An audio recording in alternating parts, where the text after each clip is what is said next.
స్వామి, ఈ కర్ణాటక, ఆంధ్ర ప్రాంతాలలో కొన్ని ప్రాంతాలలో ఈ బసవ జయంతి అని జరుపుకుంటారు కదా! అసలు ఈ బసవ జయంతి గురించి మాకు వివరించండి. అయితే బసవ జయంతి బసవేశ్వరుడు వచ్చేసమ్మ విశ్వగురువు. ఆయనను విశ్వగురువు అంటారు. ఆయన ప్రవచనకారులలో ఆయన వచన సాహిత్యంలో 64 లక్షల వచన సాహిత్యాలను ఆయన రచించాడు. మానవులకు సరళమైన భాషలో మాట్లాడుతూ ఉండేటటువంటి భాషలో నుంచి వాడుక భాషలో నుంచి స్వీకరించే తాను వచన సాహిత్యాలను రాశాడు.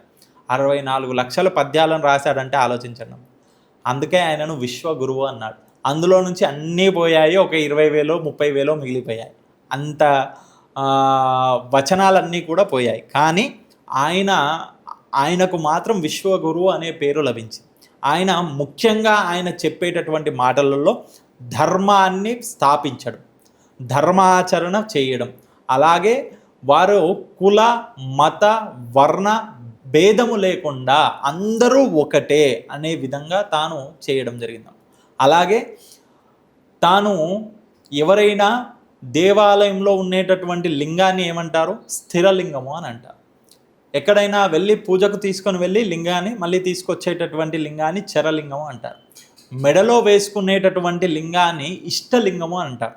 అయితే బసవేశ్వరుడు ఇష్టలింగాన్ని ప్రత్యేకంగా తాను ధరించి అందరికీ కూడా ధారణ చేసి, మనము ఎవరైనా కానీ లింగాన్ని ఇష్టంగా పూజించుకోవడానికి ఎవ్వరూ కూడా మధ్యవర్తిత్వము అవసరం లేదు. ప్రతి ఒక్కరు కూడా వారి కరములో అంటే చేతిలో ఇష్టలింగాన్ని పెట్టుకొని ఇష్టగా నిష్టగా వారికి తోచిన విధంగా భక్తి శ్రద్ధలతో ఎటువంటి కాలము, ఎటువంటి సమయము, ఎటువంటి ముహూర్తము, ఎటువంటి పురోహితుడు లేకుండా వారు పూజించుకోవచ్చని ఆ యొక్క ఇష్టలింగ ధారణ చేసినవాడు.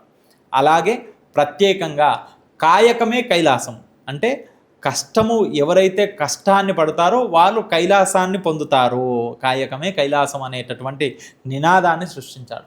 అలాగే తాను పట్టుకున్నటువంటి చేతిలో ఉన్నటువంటి లింగాన్ని ఏమన్నాడంటే, తందియే నీయు తాయే నీదు బంధు నేను బడగా నేను, అంటే తండ్రివి నీవే, తల్లివి నీవే, బంధువు నీవే, నాకు వచ్చేటటువంటి సంపద కూడా నీవే, అంతకు మించినది ఇంకేమీ లేదు, అంతకు మించిన వారు ఎవరూ లేరు, నిన్ను పూజించడమే నాకు తృప్తి లభిస్తుంది అనే నినాదాన్ని ప్రారంభించిన వారు కూడా ఆ యొక్క బసవేశ్వరుడు.